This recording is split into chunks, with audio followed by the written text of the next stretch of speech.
नमस्कार, मैं हूं Amod Srivastava. Amazing thought, amazing message, amazing information की दिशा में आज एक कदम और आगे।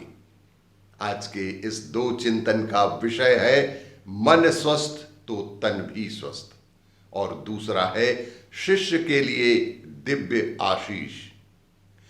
आपको ये मेरा वीडियो अच्छा लगे तो लाइक करें, शेयर करें और लाल बटन दबाकर सब्सक्राइब अवश्य करें। साथ ही बेल आइकन दबाना बिल्कुल ना भूलें। अनेक विशेषज्ञों के द्वारा शरीर और मन के संबंधों को लेकर किए गए शोध कार्य का निष्कर्ष रहा है कि शरीर में कोई भी रोग स्वमेव उत्पन्न नहीं हो सकता, कि जब तक कि मनुष्य का मन स्वस्थ है तब तक शरीर में कोई भी प्रकार की बीमारी नहीं हो सकती।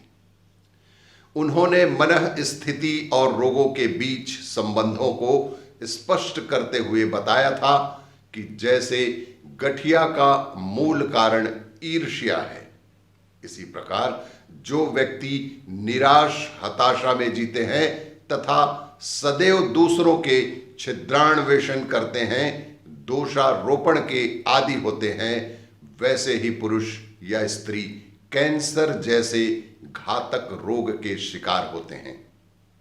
इसी प्रकार कुछ लोग सदैव कांपते ठंड से सिकुड़ते देखे जाते हैं। उनके प्रति डॉक्टर केन्स डेलमार्क की मान्यता थी कि अनावश्यक ठंडी लगती है उन लोगों को जो दूसरों को सदैव परेशान करने में रुचि रखते हैं, और उन्होंने यह भी बताया कि ऐसे लोगों को ही अनावश्यक ठंड लगती है। उन्होंने स्नायु शूल पर निष्कर्ष भी किया और निष्कर्ष पाया कि इसके रोगी व्यवहारिक जीवन में आवश्यकता से अधिक स्वार्थी, खुदगर्ज तथा हिंसक प्रवृत्ति के होते हैं। स्नायु शूल के प्रति जो भी बीमार व्यक्ति है, उनके जीवन में वे स्वार्थी, खुदगर्ज तथा हिंसक पाए गए हैं। इसी क्रम में हिस्टीरिया और गुल्म जैसे रोगों के शिकार भी किसी न किसी दुष्प्रवृत्ति के शिकार होते हैं। उन्होंने आगे बताया, चोर, ठग, दुष्ट प्रकृति के व्यक्ति को हताशा, निराशा अवश्य घेरती है। अजीर्ण झगड़ालू लोगों को होता है। तात्पर्य यह कि हर बीमारी मनुष्य की मानसिक विकृति का ही परिणाम है।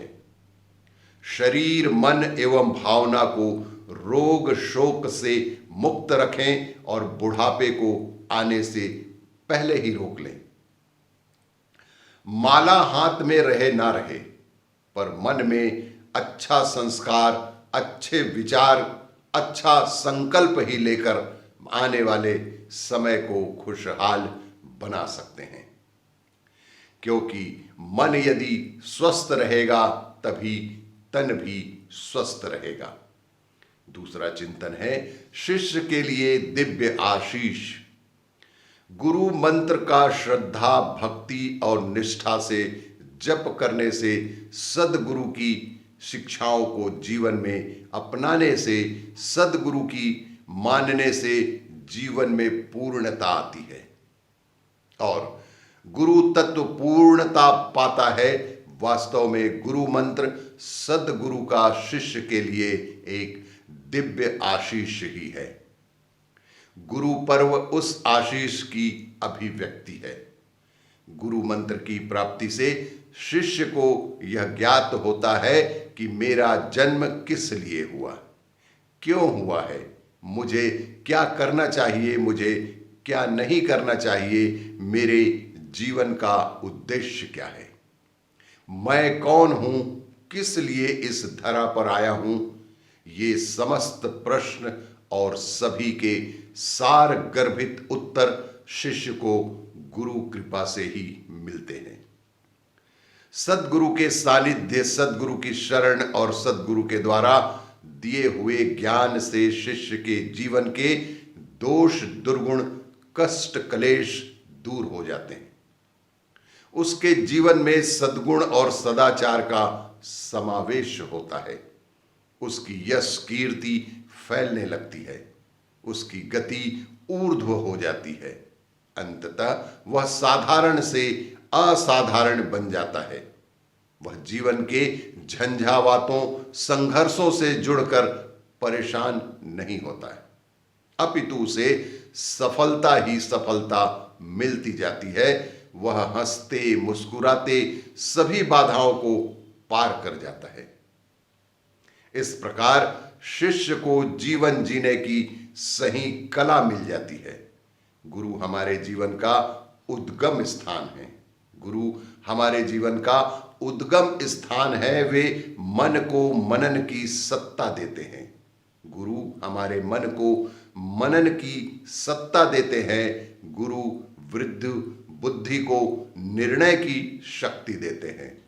गुरु सानिध्य पाने वाले की सांसें, पूजाएं, सारी पूजाएं सफल हो जाती हैं। उसके सारे कर्म सत्कर्म बन जाते हैं। शिष्य के लिए यही दिव्य आशीष होता है। आपको ये मेरा वीडियो अच्छा लगे तो लाइक करें, शेयर करें और लाल बटन दबाकर सब्सक्राइब अवश्य करें। धन्यवाद।